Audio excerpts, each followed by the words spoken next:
gran saludo para todos. Y que tengan un buen día o noche. Les habla, el Dr. Adelis Rodríguez. A continuación. Salud comunitaria y familiar. 4. Clase número 10. Tengan en cuenta, que en la parte inferior de este video, al darle clic en más información, se desplegará un panel donde estará todo el material complementario, clases escritas, laminario y más. También, al ingresar a mi canal, podrán entrar en lista de reproducción donde podrán encontrar todos los videos, agrupados por materia y año. Y recuerden que si este material es de su agrado, pueden colaborar suscribiéndose, dándole clic al botón de la campanilla para recibir nuevas actualizaciones. No olvides darle me gusta y dejar tu comentario. Por supuesto que te agradezco si compartes este video para que otros puedan recibir más material como este. Y por último, si sale de tu corazón también dejaré el link para donaciones. Muchas gracias de antemano.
Saludos a todos.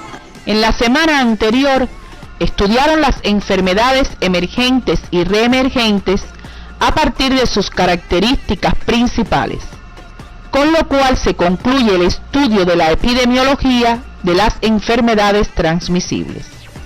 En el día de hoy se orientarán los contenidos relacionados con las enfermedades del corazón y las cerebrovasculares, iniciándose así el estudio de la epidemiología de las enfermedades no transmisibles y otros daños a la salud. Con el estudio de estos contenidos, ustedes serán capaces de reconocer el enfoque epidemiológico en el estudio de las enfermedades no transmisibles y otros daños a la salud, identificar las características epidemiológicas de las enfermedades del corazón y cerebrovasculares a partir de la magnitud del problema, los grupos y factores de riesgo, así como ejecutar las medidas encaminadas a la promoción de salud, prevención, recuperación y rehabilitación de estos problemas de salud.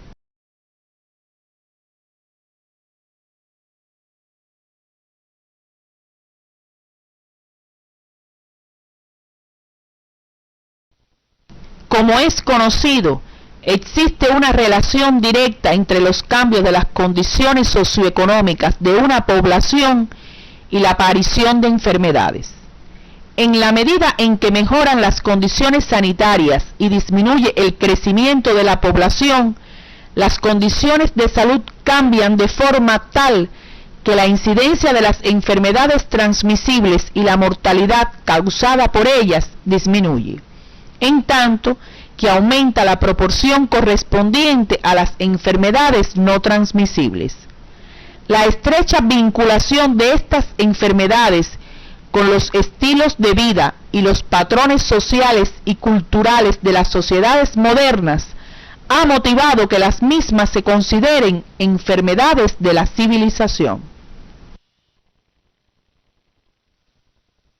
Bajo el término enfermedades no transmisibles se incluyen aquellas que no son causadas por un agente infeccioso específico.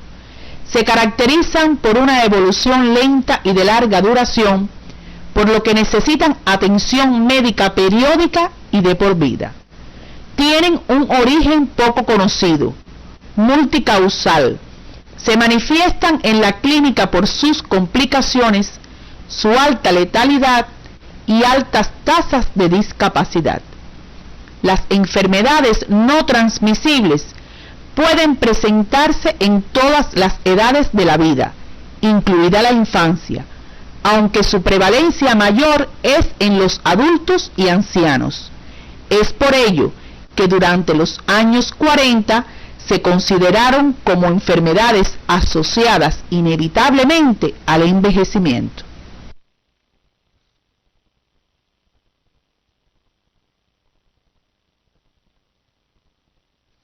Se definen por otros daños a la salud los eventos en los cuales el equilibrio del proceso salud-enfermedad se ve afectado por la acción directa de agentes físicos, químicos, mecánicos y sociales, como las intoxicaciones agudas, los accidentes y el suicidio, entre otros. La gran expansión de las enfermedades no transmisibles tuvo lugar a partir del primer tercio del siglo XX con la llamada transición demográfica, la cual se caracterizó por disminución de las tasas de mortalidad, aumento de la esperanza de vida, disminución de la fertilidad, bajas tasas de natalidad, crecimiento natural muy bajo y modificación de la distribución de las edades en la población. Esta transición trajo consigo un incremento de la longevidad de la población, disminución de las enfermedades transmisibles y un aumento de las enfermedades no transmisibles. Más recientemente se usa el término de transición sanitaria por ser más abarcador, ya que incluye los cambios sociales, conductuales y la respuesta sanitaria a estos cambios. El conocimiento de la transición sanitaria constituye el marco teórico para describir, explicar y anticipar los cambios en las causas de muerte, patrones de enfermedad, factores de riesgo y otros aspectos que los países experimentan durante los diferentes estadios de su desarrollo económico y social.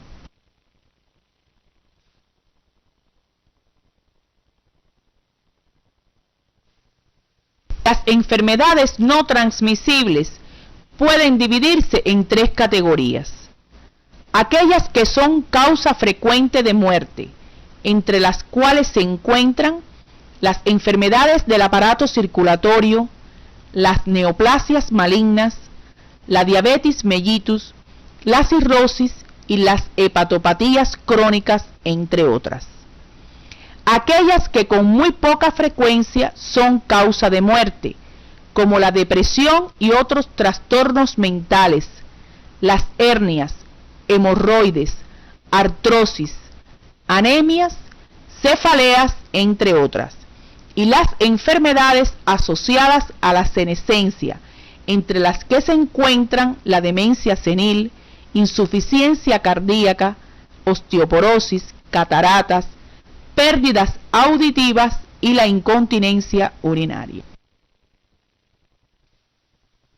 Las enfermedades no transmisibles que tienen una elevada causa de muerte se caracterizan por elevada tasa de incidencia y prevalencia en los adultos y ancianos, elevada mortalidad en estas edades, etiología en la cual intervienen múltiples factores de riesgo, muchos de ellos relacionados con el estilo de vida, otros de índole social y genético, largo periodo de latencia, presencia de mayores complicaciones hacia los 65 años de edad, evolución prolongada de la enfermedad debido a limitadas expectativas de curación, elevada tasa de discapacidades y excelentes posibilidades de prevención, al poder actuar sobre los factores de riesgo modificables, e indicar de manera oportuna el tratamiento para controlar la evolución de la enfermedad.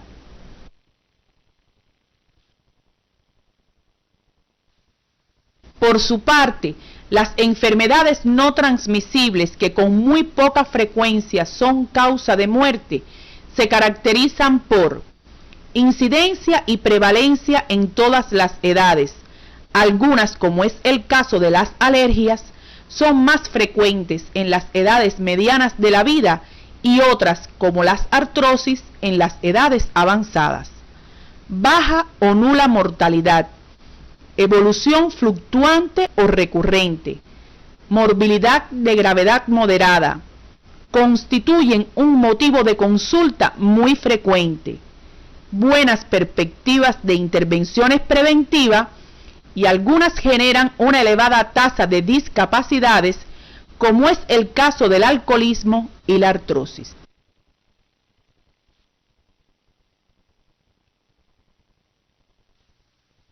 En el caso de las enfermedades asociadas a la senescencia, sus características fundamentales son elevada tasa de incidencia y prevalencia en los grupos de edad avanzada, elevada mortalidad de algunas enfermedades, como es el caso de la insuficiencia cardíaca, aumento de las tasas de discapacidad y dependencia, posibilidades preventivas en el caso de los factores de riesgo conocidos y muy limitadas soluciones terapéuticas.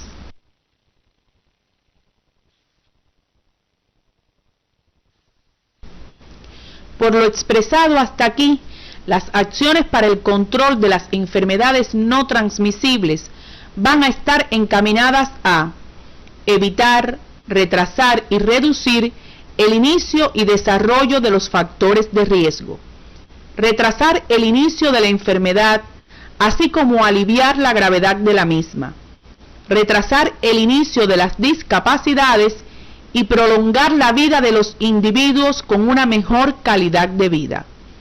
Para el logro de estos objetivos, sin lugar a dudas, es imprescindible la atención integral a la salud de las poblaciones, a través de las acciones de promoción de salud, prevención de riesgos y enfermedades, la curación y la rehabilitación, todo lo cual debe estar acompañado de políticas gubernamentales favorables a la salud, como son mejoras en el nivel socioeconómico de la población, educación, acceso a los servicios, entre otros aspectos ya conocidos por ustedes. A continuación, pasaremos al estudio de la epidemiología de las enfermedades cardiovasculares, las cuales comprenden una gran variedad de condiciones que afectan al corazón y a los vasos sanguíneos, las que varían en su etiología, en sus manifestaciones clínicas y en su impacto sobre la salud. Entre ellas se encuentran la cardiopatía isquémica, las enfermedades vasculares cerebrales, las enfermedades vasculares periféricas y la cardiopatía reumática. En esta actividad se estudiarán las características epidemiológicas de la cardiopatía isquémica, la hipertensión arterial, la fiebre reumática, las cardiopatías congénitas y las enfermedades cerebrovasculares. La cardiopatía isquémica es una enfermedad multicausal, resultado de interacciones complejas entre factores genéticos y ambientales, que trae como resultado el estrechamiento ateromatoso, inflamación y oclusión ulterior de las arterias coronarias. La oclusión de las arterias coronarias puede traer consigo tres manifestaciones clínicas básicas: la angina de pecho, el infarto agudo del miocardio o la muerte súbita.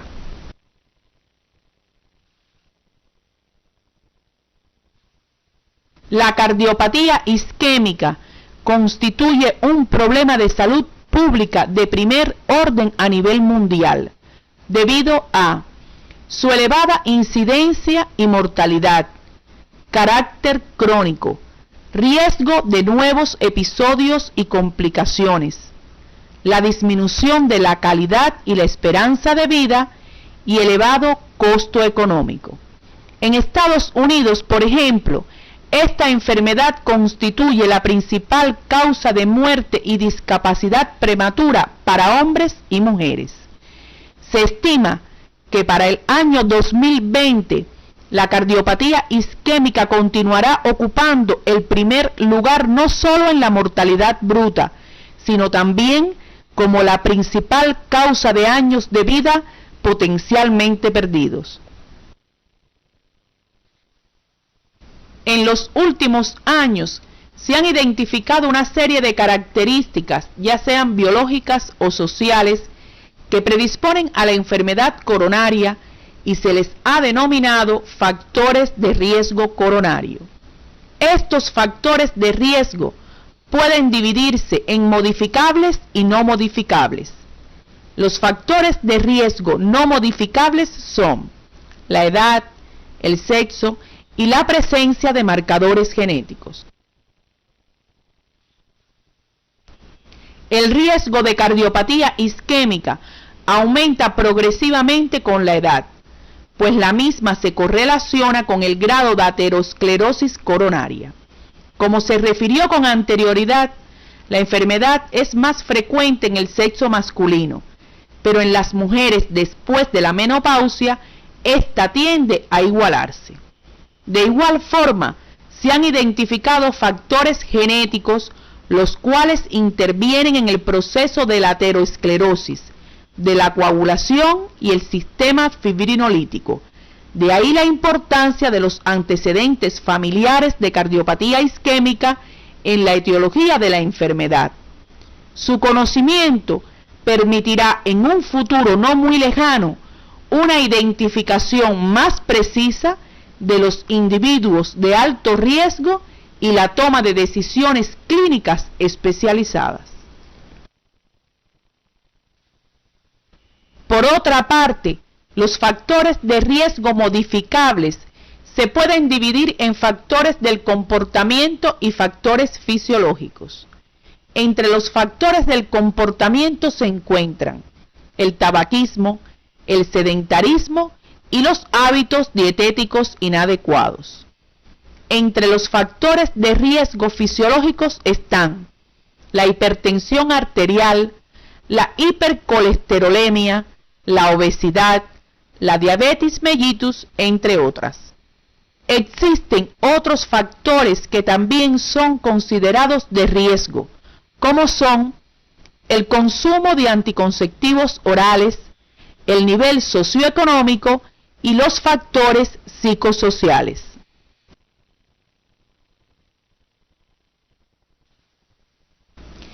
Pasaremos a continuación a explicar cada uno de ellos.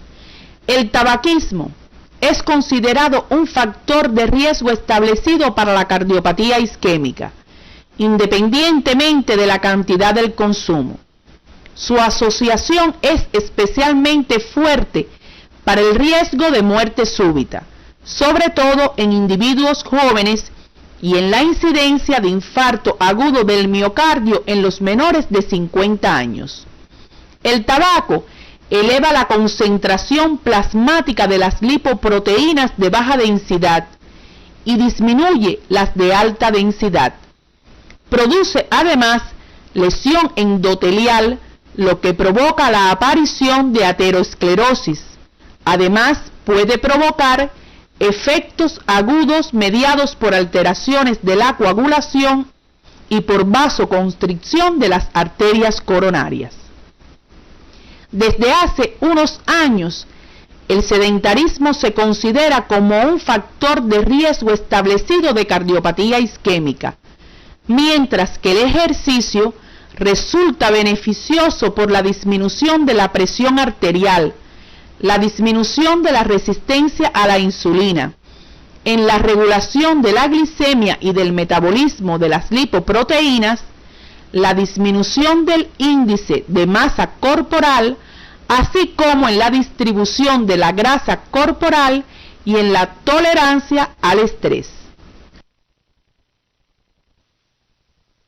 Según las evidencias actuales, puede afirmarse que la dieta constituye uno de los factores de riesgo modificables más importantes en la cardiopatía isquémica, debido a su impacto en muchos de los demás factores de riesgo conocidos.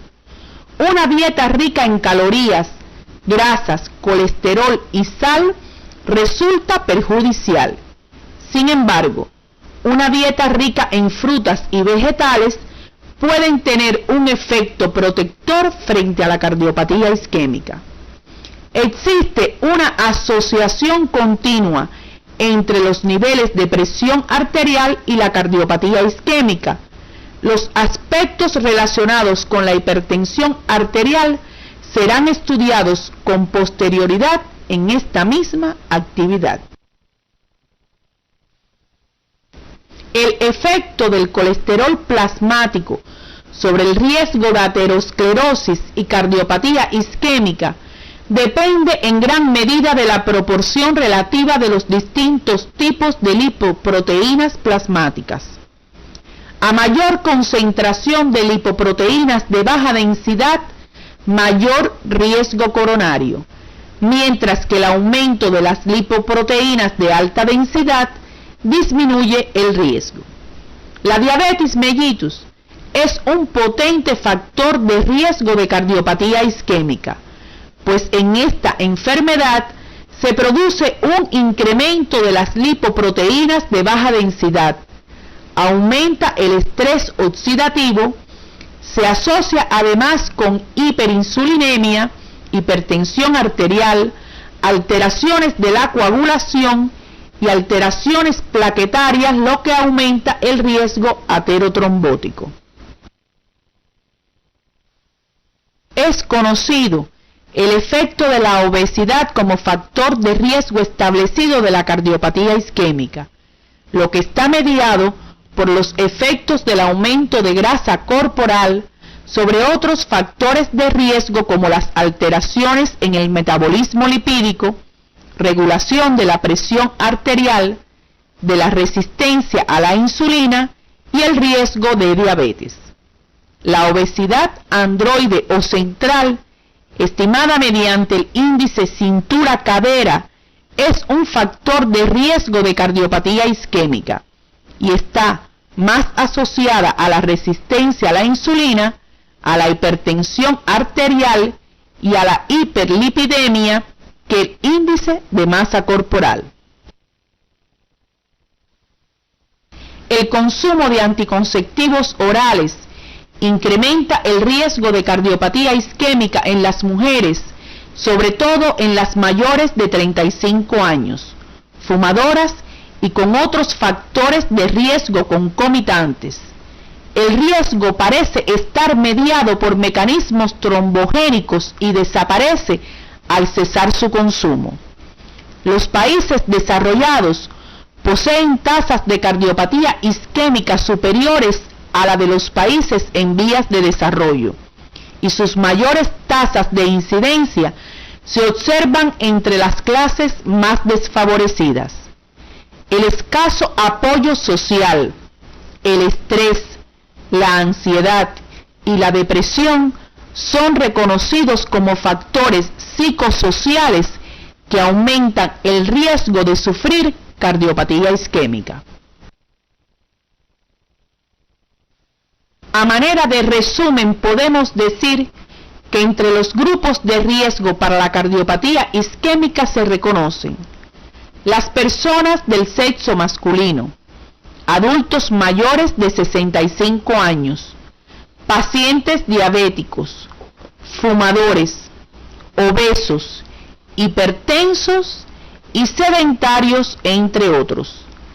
Tengan presente que por lo general los factores de riesgo nunca se presentan de forma aislada en un paciente, por lo que las acciones que se realicen deben tener en consideración estas condiciones.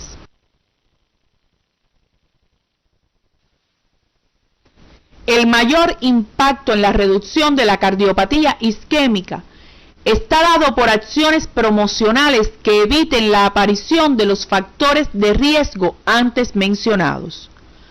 Cuando ya están presentes los factores de riesgo, las acciones preventivas están dirigidas al control o eliminación de los mismos en los grupos de alto riesgo y se dirigen a lograr mantener la tensión arterial por debajo de 140 y 90 milímetros de mercurio, mantener las cifras de colesterol normales, promover hábitos dietéticos adecuados dirigidos a reducir el consumo de calorías, sal y grasas saturadas y estimular el consumo de dietas ricas en frutas y vegetales, eliminar o disminuir el tabaquismo, incorporar a la población a las actividades físicas sistemáticas, lograr alcanzar y mantener el peso ideal,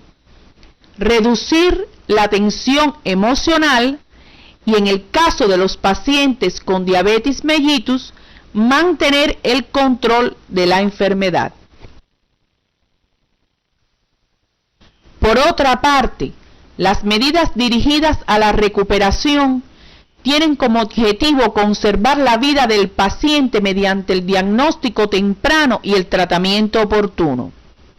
Es importante para ello dispensarizar a todo paciente de forma tal que se garantice un adecuado control y seguimiento. Otras de las medidas importantes son las acciones de rehabilitación, las cuales están encaminadas a readquirir mediante tratamientos apropiados la actividad física, mental y social perdida por la enfermedad o por sus complicaciones y secuelas.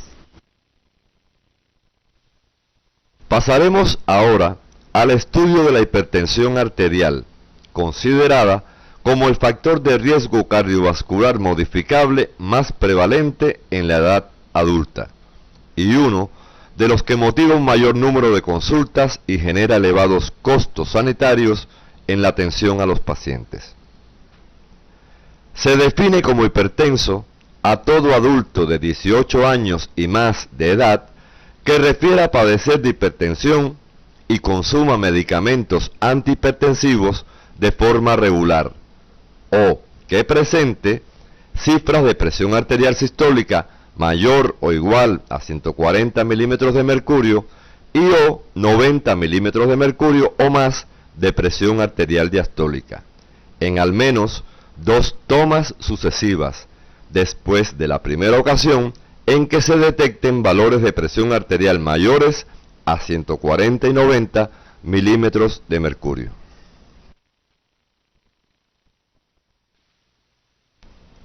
La hipertensión arterial es el principal factor de riesgo de enfermedad cerebrovascular y un factor de riesgo importante para la cardiopatía isquémica, la insuficiencia cardíaca y la insuficiencia renal. Estudios epidemiológicos han demostrado que en líneas generales las causas de muerte entre los hipertensos se distribuyen de la manera siguiente. El 50% fallecerán por enfermedad cardiovascular, fundamentalmente por cardiopatía isquémica.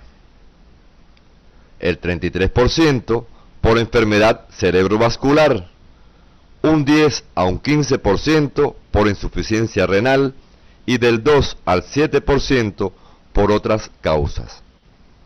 Se ha comprobado, además, que una reducción mantenida de la presión arterial de 5 milímetros de mercurio se asocia a una disminución de la incidencia de enfermedad cerebrovascular y de episodios coronarios del 34 y del 21% respectivamente.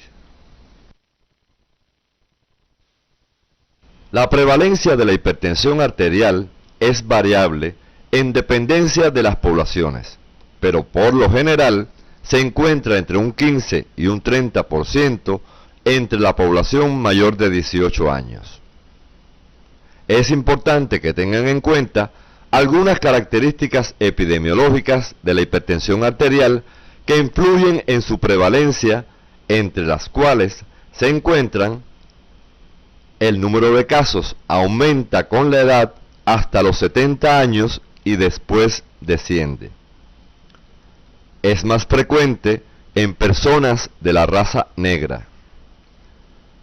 Por debajo de los 50 años, su prevalencia es mayor en los hombres y por encima de esa edad aumenta en el sexo femenino. Su prevalencia es mayor en los pacientes con obesidad.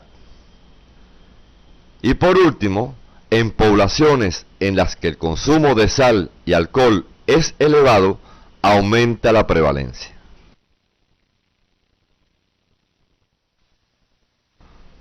A continuación, pasaremos a enunciar los factores de riesgo para la hipertensión arterial, los cuales se pueden dividir en factores de riesgo no modificables y modificables. Los factores de riesgo no modificables son la edad, el sexo, la raza y los antecedentes patológicos familiares de enfermedad cardiovascular. Mientras que los factores modificables son la obesidad, el sedentarismo, la dislipidemia y el alto consumo de sal en la dieta.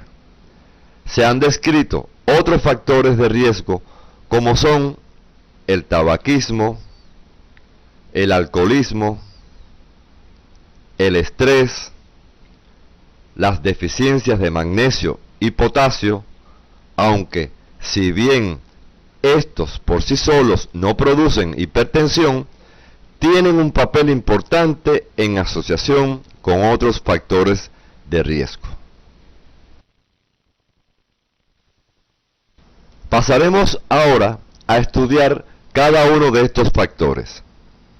Como se explicó anteriormente, la hipertensión aumenta con la edad y en las personas de edad avanzada predomina la hipertensión sistólica aislada. En relación con el sexo, se ha demostrado que la enfermedad es más frecuente por debajo de los 50 años en el sexo masculino. Por encima de esta edad, la prevalencia es ligeramente superior en el sexo femenino por la mayor incidencia de la enfermedad en las mujeres posmenopáusicas. La prevalencia es mayor en los individuos de la raza negra, los cuales desarrollan las formas más graves de la enfermedad y de peor pronóstico. Sin embargo, se ha señalado que los factores socioeconómicos también influyen en la mayor prevalencia en este grupo. Los factores hereditarios han sido considerados como importantes factores de riesgo en la génesis de la hipertensión arterial. Se han identificado varios genes responsables de algunas de las alteraciones que ocurren en el paciente hipertenso. Estos factores tienen mayor relevancia cuando están presentes en familiares de primer grado como padres y hermanos. Existe una relación directa y lineal entre el índice de masa corporal y la presión arterial, y es particularmente importante la obesidad central, la que con frecuencia se acompaña de resistencia a la insulina, hiperinsulinemia, intolerancia a la glucosa e hipertensión arterial, lo que se conoce como síndrome metabólico. Se considera que el mecanismo inductor de hipertensión en la obesidad se debe a un aumento de la volemia y del volumen sistólico. El sedentarismo incrementa el riesgo de padecer de hipertensión arterial y está muy asociado a la obesidad. Por otro lado, está demostrado que un incremento en la actividad física provoca una reducción de la presión sanguínea de 6 a 7 milímetros de mercurio, de ahí que sea una de las medidas no farmacológicas indicadas al paciente. Otro de los factores de riesgo es la dislipidemia, por la asociación con la aterosclerosis y sus complicaciones más frecuentes, la cardiopatía isquémica y las enfermedades cerebrovasculares. Por su parte, el elevado consumo de sal puede explicar hasta el 60% de los casos de hipertensión arterial esencial en el mundo. Varios estudios han demostrado que en poblaciones con una ingesta muy baja de sal registran una prevalencia de hipertensión arterial considerablemente baja.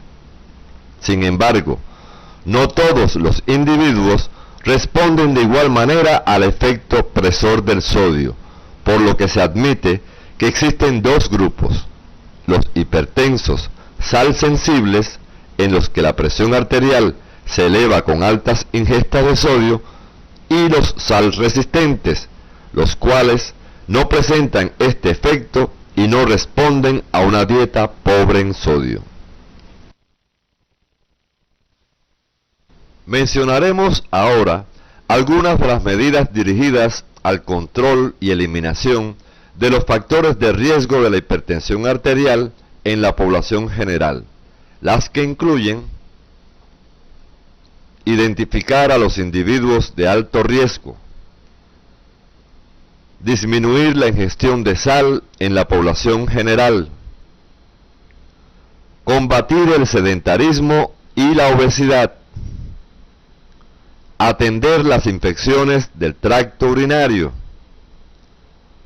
promover el consumo de potasio y magnesio, además de facilitar la recreación. Las medidas de control están dirigidas al diagnóstico precoz y al tratamiento oportuno.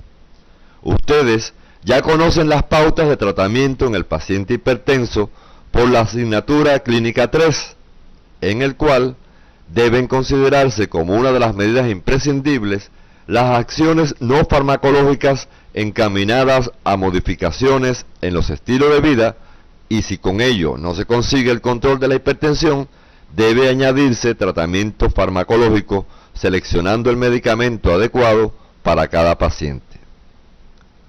Está demostrado que el tratamiento de la hipertensión reduce el riesgo cardiovascular. Un descenso mantenido de 5 a 6 milímetros de mercurio de la presión diastólica y de 10 milímetros de mercurio de la presión sistólica reduce el 40% aproximadamente de la mortalidad por enfermedad cerebrovascular, el 20% de la mortalidad por cardiopatía isquémica y el 22% de la mortalidad general a lo largo de pocos años. Pasaremos al estudio de la fiebre reumática, enfermedad inflamatoria crónica y sistémica que afecta a los tejidos mesenquimatosos, fundamentalmente el corazón, el cerebro y las articulaciones. Evoluciona por episodios agudos recidivantes y constituye un problema para la población escolar, adolescente y el adulto joven. Con frecuencia afecta el corazón produciendo la carditis reumática y deja entre un 25 y un 50% de secuelas cardíacas que invalidan al paciente por el resto de su vida. Se produce a consecuencia de una infección por el estreptococo beta hemolítico del grupo A. Entre los factores de riesgo para esta enfermedad se reconocen la pobreza, el hacinamiento y la inadecuada higiene personal.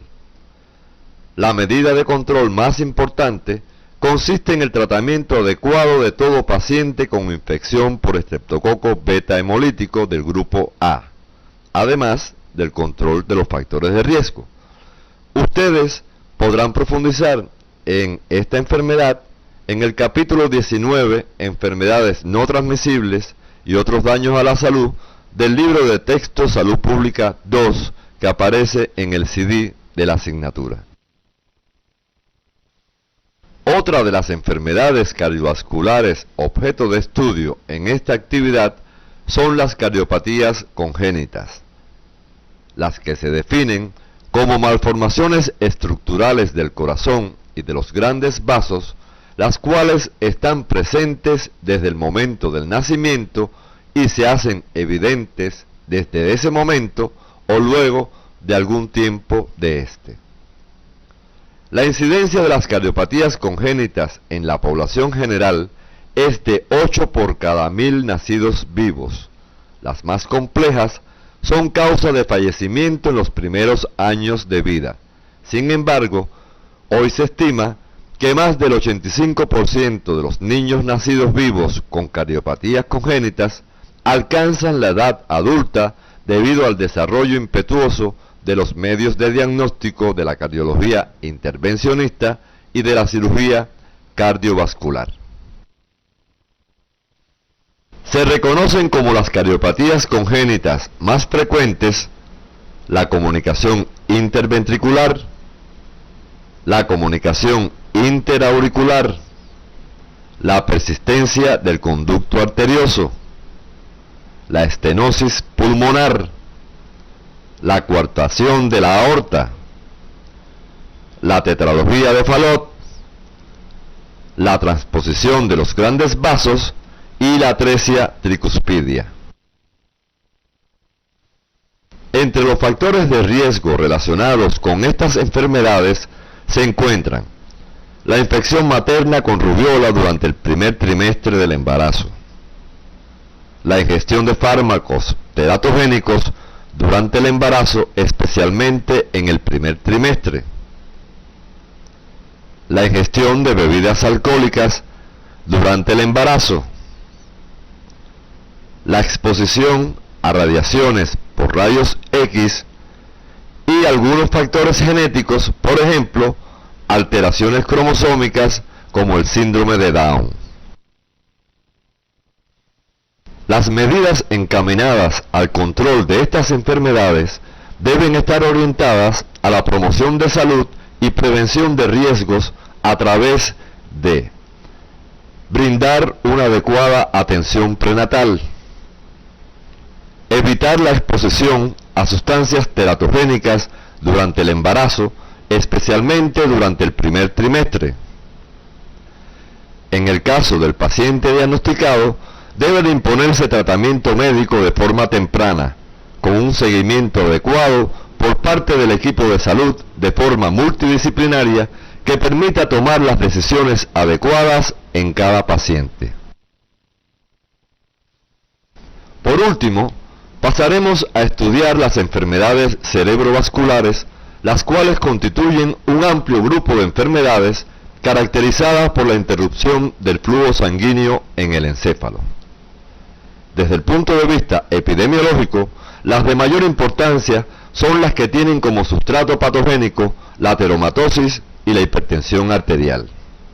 A partir de este sustrato, la interrupción del flujo sanguíneo se produce por dos mecanismos: la oclusión del vaso, lo cual da lugar a la enfermedad cerebrovascular isquémica, y el otro, debido a la rotura acompañada de hemorragia, que produce la enfermedad cerebrovascular hemorrágica. En el caso de la interrupción del flujo sanguíneo por la oclusión del vaso, esta puede producirse de dos maneras: por un trombo formado en el propio lugar de la oclusión, en este caso la enfermedad es de tipo trombótica, y el otro mecanismo se debe a la oclusión del vaso por un trombo formado a distancia y transportado por los vasos arteriales hasta obstruir la circulación cerebral en un punto distal de menor calibre.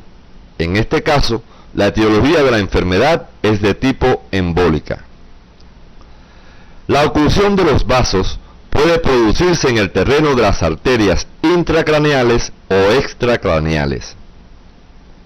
En el caso de la etiología hemorrágica, el episodio hemorrágico puede ocurrir dentro del cerebro, en el espacio subaranoideo y en el subdural. Estos mecanismos patológicos dan lugar a una serie de manifestaciones que determinan las formas clínicas de la enfermedad cerebrovascular, aspectos estos ya conocidos por ustedes en la asignatura Clínica 3, que pueden volver a revisar. La enfermedad cerebrovascular constituye la tercera causa de muerte en los países industrializados. Se estima que la incidencia total es de 200 casos por cada 100.000 habitantes al año, de los cuales el 75% serán casos nuevos y el resto recidivas.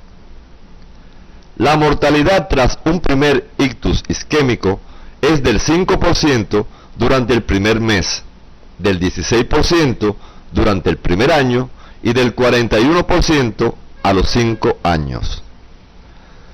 Otra de las repercusiones importantes en estas enfermedades son las discapacidades subsecuentes. Se calcula que entre un 12 a un 18% de los supervivientes quedan afásicos, un 22% quedan imposibilitados para andar, un 48% permanecen con diferentes grados de hemiparesia y entre el 25 y 53% quedan con dependencia parcial o total de terceras personas. Estas enfermedades tienen también un elevado costo por los recursos necesarios para el sistema de salud y su atención en la fase aguda, además de los cuidados a largo plazo de los sobrevivientes con sus correspondientes implicaciones sociales. Por todo lo antes expresado, se puede deducir que la identificación y el tratamiento adecuado de los factores de riesgo cerebrovasculares son el punto clave para disminuir la incidencia y la mortalidad por ictus y con ello sus nefastas consecuencias humanas, familiares y sociales. Los factores de riesgo cerebrovasculares se pueden clasificar en no modificables y modificables.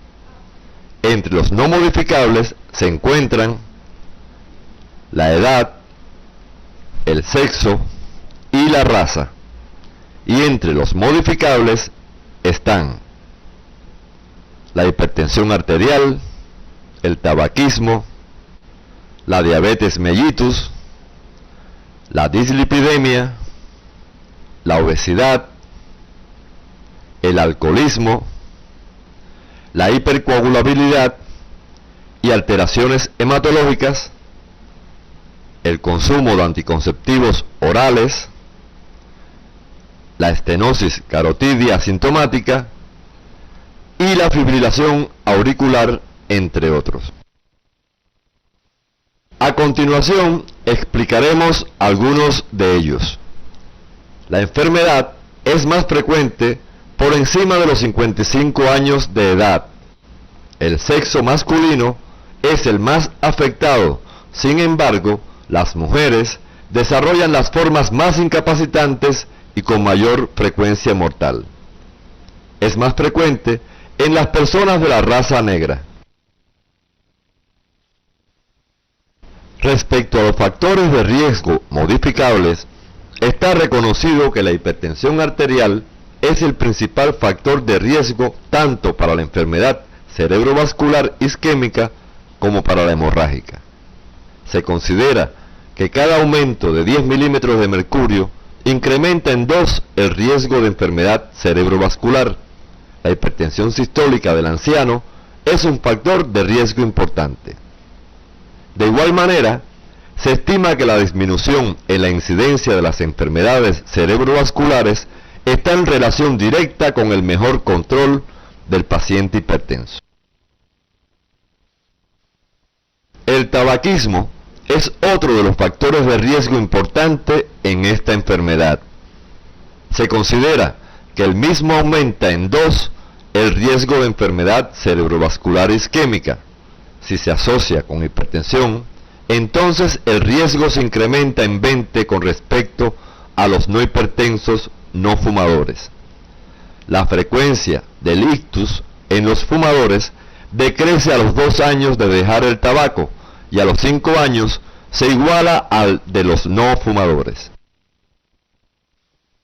La diabetes incrementa de 1,8 a 6 veces el riesgo de enfermedad cerebrovascular aterotrombótica y aumenta la gravedad y recurrencia del ictus.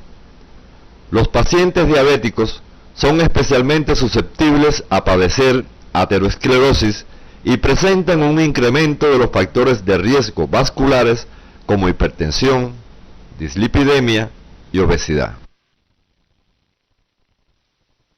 El alcoholismo es otro de los factores de riesgo tanto para la enfermedad cerebrovascular isquémica como para la hemorrágica, lo cual está relacionado con alteraciones que produce el alcohol en exceso sobre los factores de la coagulación y en alteraciones propiamente dichas sobre los vasos sanguíneos. Ustedes podrán profundizar en estos factores de riesgo en los libros de texto Fundamentos de Salud Pública 2, capítulo 19, y Atención Primaria, Conceptos, Organización y Práctica Clínica de Martín Zurro, que se encuentran en el CD de la asignatura. Por último, estudiaremos las medidas de prevención, que como en otras enfermedades no transmisibles estudiadas en el día de hoy, están encaminadas a la promoción de salud y disminución de los factores de riesgo en los grupos de alto riesgo, como son pacientes con hipertensión arterial, en los cuales es imprescindible mantener un control adecuado; fumadores, en los que se debe estimular la deshabituación tabáquica, así como la realización de acciones promocionales que eviten la aparición del hábito en la población; pacientes con cifras altas de colesterol; obesos y sedentarios; personas con hábitos dietéticos inadecuados y el consumo excesivo de bebidas alcohólicas. Por su parte, las medidas de recuperación están orientadas a efectuar el diagnóstico temprano y el tratamiento oportuno, que en ocasiones puede evitar la progresión de la enfermedad y sus secuelas. En estas enfermedades es importante la rehabilitación desde los primeros momentos para disminuir las secuelas de la misma, la que debe comenzar desde la fase aguda y continuar con la rehabilitación con base comunitaria y la participación activa de la familia, con lo que se intenta mejorar el validismo de estos pacientes y una mejor calidad de vida. A continuación, le proponemos la siguiente tarea docente. Durante la práctica docente, seleccione un paciente con diagnóstico de hipertensión arterial y a través de la anamnesis y el examen físico, identifique los factores de riesgo presentes en el mismo. A. Clasifíquelos en modificables y no modificables. B. Proponga algunas medidas dirigidas al control de estos factores identificados. Para lo cual, le recomendamos realice la lectura del capítulo 19, Enfermedades no transmisibles y otros daños a la salud, del libro de texto Fundamentos de Salud Pública 2, que se encuentra en el CD de la asignatura.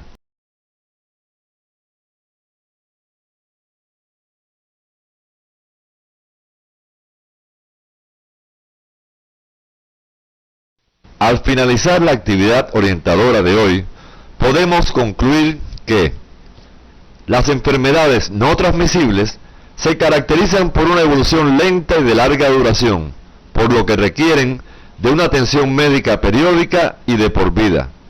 Su etiología es por lo general multicausal. Las enfermedades no transmisibles tienen una alta letalidad y altas tasas de discapacidad.